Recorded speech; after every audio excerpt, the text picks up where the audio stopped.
আসসালামু আলাইকুম, ফরদ মনির আছি আপনাদের সাথে। এই মুহূর্তে আমরা আছি নোয়াখালীর ঐতিহাসিক একটা পর্যটন কেন্দ্র গান্ধী আশ্রমের ঠিক সামনে। তো এইখান থেকে টিকিট কেটে আমাদেরকে ভেতরে প্রবেশ করতে হবে। আজকে আমরা এখানে আসছি আপনাদেরকে এই গান্ধী আশ্রমের বর্তমান অবস্থাটা দেখানোর চেষ্টা করব, পাশাপাশি গান্ধী আশ্রমে কি আছে না আছে সব কিছুই ঘুরিয়ে দেখানোর চেষ্টা করব। নোয়াখালীর চৌমুহনী চৌরাস্তা থেকে ২২ কিলোমিটার দূরে সোনাইমুড়ি উপজেলার জয়েকবাজারের কাছে অবস্থিত মহাত্মা গান্ধীর স্মৃতিবিজড়িত গান্ধী আশ্রম ট্রাস্ট। যারা লোকালে যাবেন তারা চৌমুহনী চৌরাস্তা থেকে সিএনজিতে করে সোনাইমুড়ি বাজার থেকে আবার লোকাল সিএনজিতে জয়েকবাজার, তারপর একটু হেঁটে গেলে পেয়ে যাবেন গান্ধী আশ্রম ট্রাস্ট। এটা হচ্ছে মূলত টিকিট কাউন্টার, ২০ টাকা করে টিকিট কাটতে হবে। দেন এটা হচ্ছে ওনাদের প্রধান প্রবেশদ্বার, এটা দিয়ে ভেতরে প্রবেশ করতে হবে। টিকিট কেটে ভেতরে প্রবেশ করতে আমরা এখানে বড় একটি ভাস্কর্য দেখতে পাচ্ছি, যেটা কিন্তু গান্ধীজির, দেখেন। আর এই পাশটা হচ্ছে ওনাদের অফিস কক্ষ আমরা দেখতে পাচ্ছি ছোট করে, এদিকে কিন্তু একটা মানচিত্র রয়েছে। এবং এর পাশে যদি আমি আপনাদেরকে দেখাই, এটা হচ্ছে ওনাদের আরেকটি অফিস বিল্ডিং, যেটাতে কিন্তু আবার কনফারেন্স রুমও আছে। ওনারা এখানে মেবি সভা সেমিনার যেগুলো হয় সেগুলো করে থাকেন। ভেতরের দিকটা আমরা ব্যতিক্রমী একটা ফল গাছ খুঁজে পেলাম। দেখেন, অনেকটা জাম্বুরার মতো, আপনারা হয়তো ভুল করতে পারেন জাম্বুরা ভেবে, এটা কিন্তু আসলে জাম্বুরা নয়। দক্ষিণ আমেরিকার একটা ফল গাছ এটা, যেটাকে বাংলা ভাষায় ফল বাহার বলা হয়, যদিও এটা মূল নাম হচ্ছে ক্রিসেন্সিয়া কুজেট। এখানে কিন্তু আরও একটি ব্যতিক্রমী ফল আমরা দেখতে পাচ্ছি, যেটার নাম হচ্ছে নাগলিঙ্গম। এই যে ভবনটি দেখতে পাচ্ছেন, এটা হচ্ছে মূলত গান্ধী আশ্রমের মূল জাদুঘর। তো আমরা ভেতরে প্রবেশ করবো, যদিও ভেতরে ভিডিও করা নিষেধ। তারপর আমরা আপনাদেরকে ঘুরিয়ে দেখানোর চেষ্টা করব।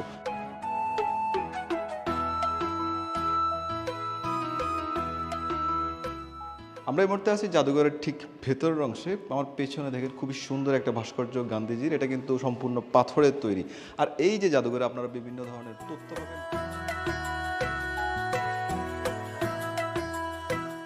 আমার নাম হচ্ছে মোহাম্মদ নুরুন নবী।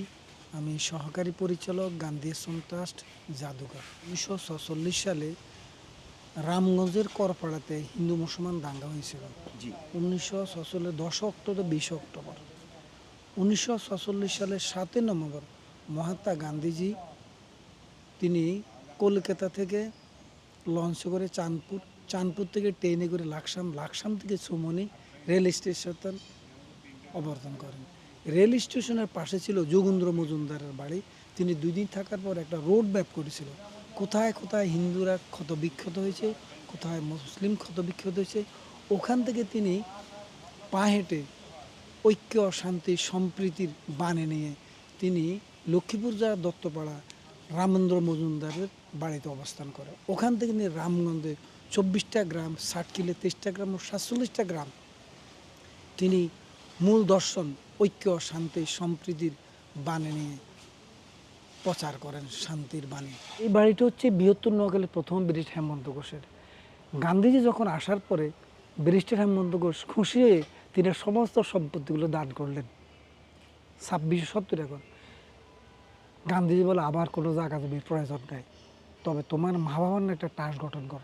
আমরা এখন আছি গান্ধী আশ্রম ট্রাস্টের চরকা প্রকল্পে। আর এই চরকা প্রকল্পের অধীনে কিন্তু তাঁত শিল্পের ওনার বিভিন্ন জিনিসপত্র, এখানে গামছা আছে, শাড়ি আছে, আরও বিভিন্ন জিনিসপত্র কিন্তু আপনারা এখানে পেয়ে যাবেন, যেগুলো কিন্তু ওনারা সম্পূর্ণ নিজে হাতে তৈরি করে। যদিও সেটা আমরা আজকে দেখাতে পারতেছি না শুক্রবার হওয়ার কারণে। এছাড়াও আরও বিভিন্ন জিনিসপত্র ওনাদের এখানে রয়েছে।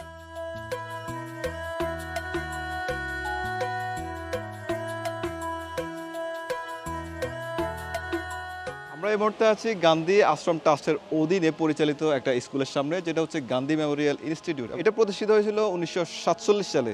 সবচেয়ে মজার ব্যাপার হচ্ছে গান্ধীজি কিন্তু এটা নিজে উদ্বোধন করেছিলেন। পরবর্তীতে কিন্তু এখানে আরেকটি প্রাথমিক বিদ্যালয় প্রতিষ্ঠিত হয়, যেখানে এই যে এটাও কিন্তু গান্ধী মেমোরিয়াল সরকারি প্রাথমিক বিদ্যালয় হিসেবে ১৯৪৭ সালে প্রতিষ্ঠিত হয়। ভিডিওটি ভালো লাগলে শেয়ার করে দিতে পারেন, আমার পেজটা ফলো করে রাখতে পারেন। বিদায় নিচ্ছি, আসসালামু আলাইকুম রহমতুল্লাহ।